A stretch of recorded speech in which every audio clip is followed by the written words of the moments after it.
करते हुए, गान करते हुए, भगवान का भले स्पष्ट नाम नहीं आ रहा हो, लेकिन तब पर भी बीच में भी यदि कोई अक्षर आ जाए लाभदायक है। स्तोभम हेरनमव्य, अवहेलना पूर्वक भी यदि कोई करे, भगवान का नाम जिस किसी भाव से लो भैया, कल्याण करेगा ही करेगा। भाव को भाव अनख आलस हो, भाव को भाव अनख आलस हो, भाव को भाव अनख आलस हो, भाव को भाव अनख आलस हो, नाम जपत मंगल देश दस हो, नाम जपत मंगल देश दस हो, कहो कहाँ लगी राम बड़ाई, कहो कहाँ लगी नाम बढ़ाई, कहो कहाँ लगी राम बड़ाई, कहो कहाँ लगी नाम बढ़ाई, राम न सकई नाम गुण गाई, राम न सकई राम गुण गाई, राम न सकई नाम गुण गाई। गोस्वामी तुलसीदास जी कहते हैं भगवान के नाम की इतनी महिमा है, भगवान स्वयं अपने नाम की महिमा नहीं बता सकते। और भगवान का नाम जिस किसी भाव से लो कल्याण करेगा ही करेगा। आप देखिएगा दीपावली के समय पर चीनी के खिलौने मिलते हैं ना, खान के जो खिलौने होते हैं, हाथी घोड़ा, कोई गाय, कोई बैल, कुछ भी बना देता है। वो गैया का सींग खाओ मीठा लगेगा, उसकी पूंछ तोड़ करके खाओ मीठा लगेगा, उसके पैर तोड़ करके खाओ मीठा लगेगा ना, क्योंकि संपूर्ण रूप में चीनी से ही बना है।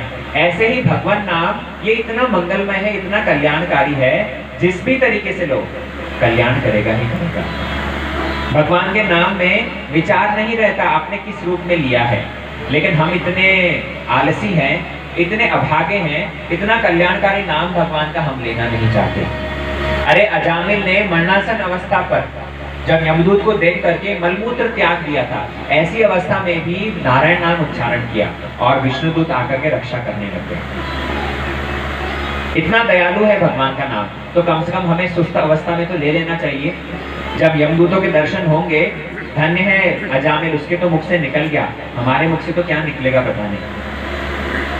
इसलिए भगवान नाम का आश्रय भैया अवश्य लेना होगा। विष्णुदूतों ने बहुत नाम की महिमा गाई और अंत में यमदूतों को वहां से मार मार करके भगा दिया, यमदूतों को वहां से भगा दिया।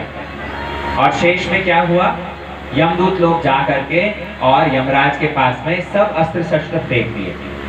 इस और अजामिल तो सारी चीज का दर्शन करता है, अजामिल सब कुछ सुन रहा है। इधर सुनो मेरी तरफ। अजामिल ने सारा का सारा वार्तालाप सुना, यमदूत और विष्णुदूत के बीच में जो वार्तालाप हुआ था सब का सब सुना, और वो मनी मन विचार करने लगा कि मैंने केवल मात्र अपने बेटे का नाम नारायण रखा है तो इतना लाभ हुआ, अनजाने में ही भगवान का नाम लेकर के इतना लाभ मुझे मिला है, अगर मैं सचमुच में भजन करूंगा तो क्या नहीं होगा।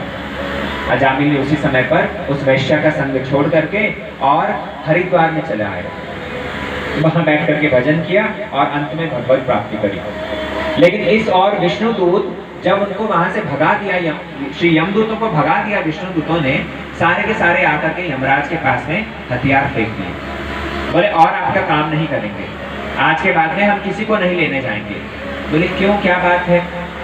अरे आज हम एक पापी को लेने के लिए गए थे और उस पापी को बचाने के लिए न जाने कहां से चार चार बड़े सुंदर सुंदर चार चार हाथ वाले आ गए।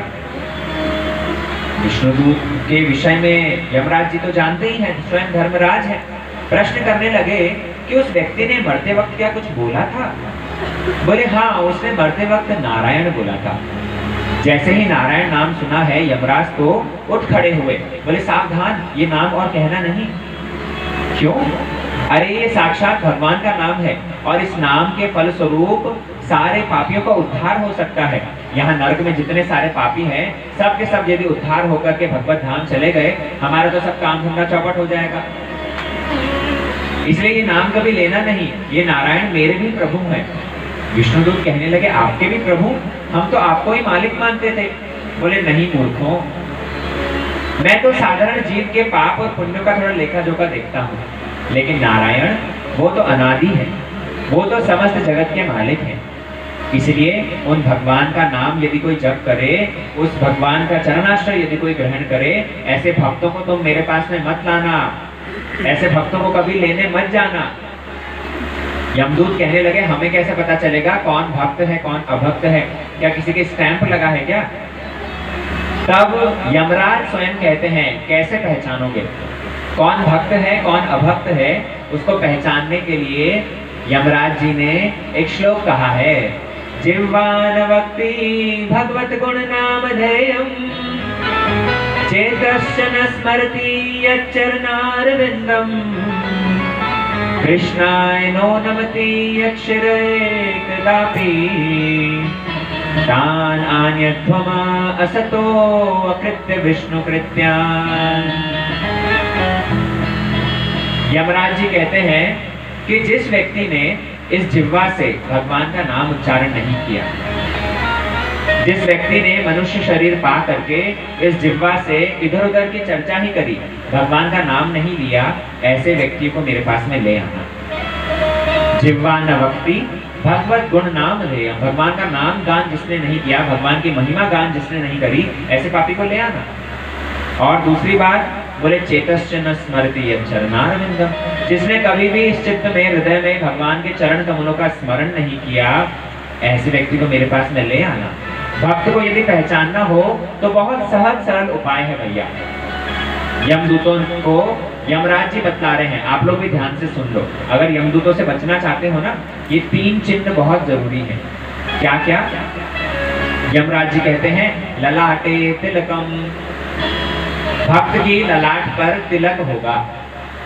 जो भक्त है उसके ललाट पर सदैव देखोगे तिलक सुशोभित है। और तिलक भी कैसा? ऐसा गोल तिलक नहीं, ऊर्ध्वपुंड्र तिलक, ऐसा खड़ा तिलक। आप देखो भक्तों की छवि देख लेना कहीं पर, हनुमान जी की फोटो देखिए, ललाट पर तिलक है कि नहीं बताओ? गणेश जी की तिलक है कि नहीं?